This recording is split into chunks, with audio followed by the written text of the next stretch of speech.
ఇస్తాడా ఈడు? బాబా బ్రో, ఏమున్నావు bro? You are the most handsome hunk in the world. What we do here is go back. ఆ biceps ఏంది bro? ఎవరైనా సైడ్ నుంచి చూస్తే సల్మాన్ ఖాన్ అనుకుంటారు. సల్మాన్ ఖాన్ ఈ మధ్య కొంచెం జిమ్ చేయడం తగ్గించా. అవసరానికి వచ్చిన ప్రతి ఒక్కడు ఇలాగే చెప్పాడు. వీడు కూడా ఖచ్చితంగా ఏదో అవసరానికి వచ్చింటాడు. ఏం కావాలి బ్రో? నీ బైక్ కావాలి. ఒక 2 hours లో వచ్చేస్తాను. బైకా? సత్యనాయను బ్రో ప్లీజ్ బ్రో, అర్జెంట్ పని ఉంది, వెళ్ళాలి. ఇలానే మొన్నటికి మొన్న ఆ బన్నీగాడు బైక్ తీసుకెళ్లి చుక్క పెట్రోల్ లేకుండా పెట్టాడు. నిన్నటికి నిన్న ఆ నానిగాడు బైక్ ఆడాడో పాడేసి పోయి తెచ్చుకోపరా అన్నాడు. బ్రో నేను అలా చేస్తానా? వాళ్ళే అలా చేశారంటే నువ్వు అంతకన్నా ఎక్కువ చేస్తావురా. లేదు బ్రో, జస్ట్ 2 hours తీసుకెళ్ళి ఫుల్ ట్యాంక్ పెట్రోల్ తో బండి తెచ్చిస్తా.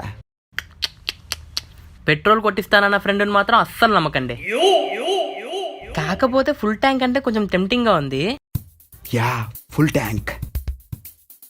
సర్లేరా, ఎంతో మందిని నమ్మాను, నేను నమ్మలేనా? ఇదిగో కీసు. ఫుల్ ట్యాంక్ మాత్రం మర్చిపోద్దే. Thank you very much bro, నీ మేలు గంటలో మర్చిపోతాను.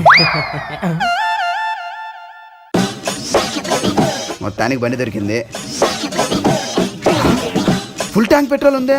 వీడురా నిజమైన బ్రో అంటే. పర్సులు ఎంత ఉందో చూసుకుందాం. 300 ఉంది. ఎటో పెట్రోల్ కొట్టించే అవసరం లేదు కాబట్టి కరెక్ట్గా సరిపోతుంది. రే ఎన్నా ఆ పెట్రోల్ మీటర్ పని చేయదు, ఎప్పుడు ఫుల్ ట్యాంక్ గా చూపిస్తుంది. పెట్రోల్ లేదు, పెట్రోల్ కొట్టించుకొని పో. ఆశలన్నీ అరిటాకులు అయ్యాయే. షేట్. అయ్యో ఏంటి బండి అయిపోయింది? పెట్రోల్ అయిపోయిందా? పొద్దున్నే కదా పట్టించింది, అప్పుడే ఎలా అయిపోతుంది? ఇప్పుడు ఎలా?